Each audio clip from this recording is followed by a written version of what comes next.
John, thanks for joining me for this conversation. I want to start by asking you why Arnold Ventures is supporting Second Chance Month. What convinced you? The second chance policies align perfectly with our mission to maximize opportunity and minimize injustice.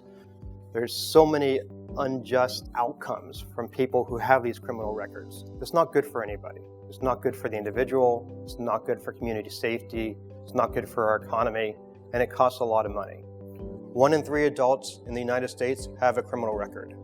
1 in 2 children has a parent with some type of criminal record. And the vast majority of these records are for arrests that did not lead to conviction or for misdemeanor offenses from years ago. There are over 40,000 collateral consequences that can preclude access to jobs, housing, education, or other needs.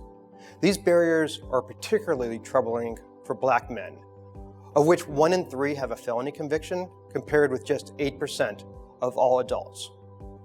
And while some barriers may be necessary to facilitate public safety, many are arcane, excessive, and disconnected from community safety outcomes. It's also really bad policy. We know most people age out of crime. A majority of people who have a conviction are never convicted again. We're working to ensure that a record doesn't become a lifetime of exclusion.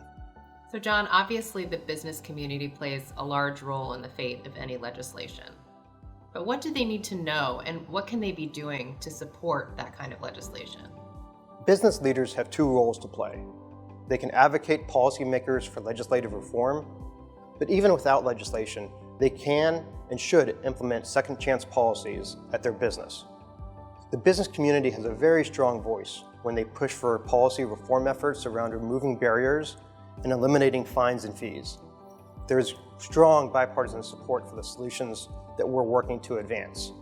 A survey last year found a large consensus for reforms that would restrict employers, licensing boards, and public housing authorities from disqualifying people based on their criminal records. 3 in 4 people favor automatically sealing a nonviolent criminal record 5 years after a person has completed their sentence, including 68% of Republicans. And businesses have learned that second chance employees are an untapped pool of candidates, which is particularly important during the current labor shortage. That's why we've seen so many firms change their policies to ensure each job candidate is considered in a holistic manner rather than blanket bans. So politics and lawmaking is always a tricky business. But what gives you hope about this kind of work? What are you seeing in the field that makes you optimistic? I'm optimistic about this area of work because we're seeing unlikely allies align. We're seeing businesses and nonprofits come together. Policymakers from the left and the right all see the flaws in the current policies about reentry. People are getting left behind. It's not good for the individual. It's not good for community safety. It's not good for the economy. And maybe most importantly, it's not good for children.